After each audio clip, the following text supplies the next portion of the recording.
Good noon everyone, welcome back to your beloved Duck Chess speedrun number 2.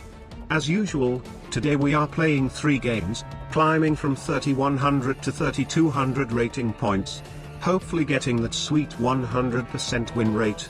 And without any further ado, let's get into today's content. First game was played at 3130, bongcloud. When your king is on the back rank, you can only move pawns and kings. Okay, that actually sounds easy enough. Reveal drawback to opponent. e4. Alright, this drawback makes it extremely clear what opening I should be playing. e6. f4. So I moved e6 to give space for my king to go to e7, but on second thought, king e7 takes away too many strong lines of developments. f6. I'll change the plan to king f7. Knight f3. Very aggressive. Here we go. King to f7. Alright, now I basically can play the game without a drawback.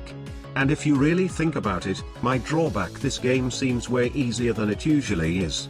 I estimate it to be somewhere around 2 out of 10 difficulty points, but since I have a ridiculously high elo, my opponent must be having an easier drawback. Therefore we can arrive at 2 conclusions. His drawback is just something barely an inconvenience, and he is also a very high-rated player.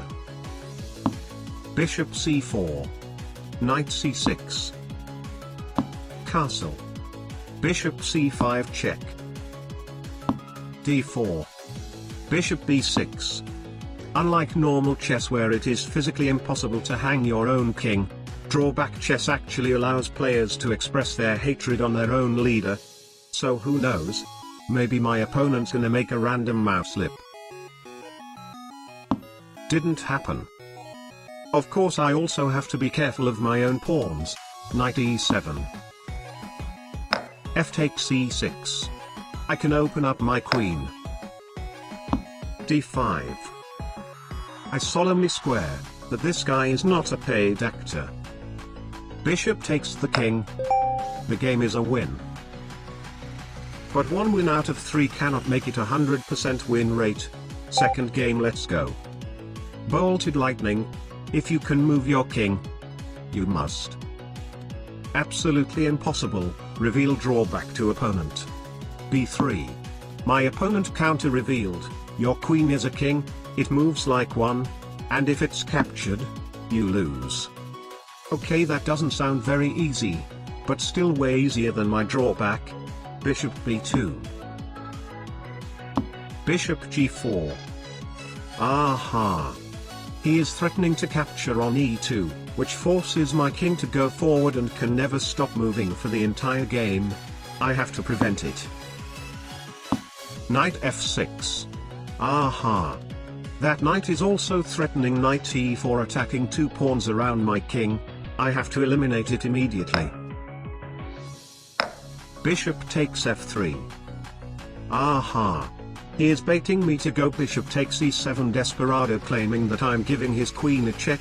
His queen is also a king, but then he can completely ignore the check and go bishop takes e2, forcing me to go king takes e2, and I have to move my king for the rest of the game. Therefore, I have to take his bishop. He takes f6. And now there is no way to stop both bishop c5 and bishop b4.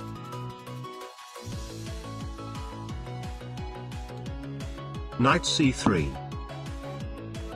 Bishop c5. There is no way to stop bishop takes f2. I'll go for my own attack. Who knows, maybe he doesn't see it. Never mind. Alright, I resign. This drawback is basically impossible as this website allows players to hang their own king. There is no such thing as an illegal square, so once I can move my king, I have to move it for the entire game.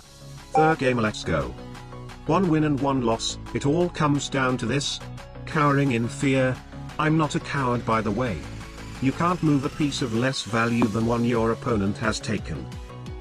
Absolutely horrifying. Reveal drawback to opponent. e5. My opponent counter revealed. Separation of church and state. You can't move your bishops next to a king, and you can't move your king next to a bishop. Aha. I see. So if that is the case, the fate of the game is basically decided. On this very move my opponent is about to make. C3. I win. Queen h4. Knight f3. Alright, if my understanding about his drawback is correct, then queen takes f2. Is checkmate in 1?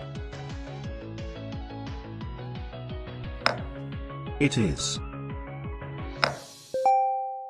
2 wins and 1 loss. Drawback chess speedrun number 2 today.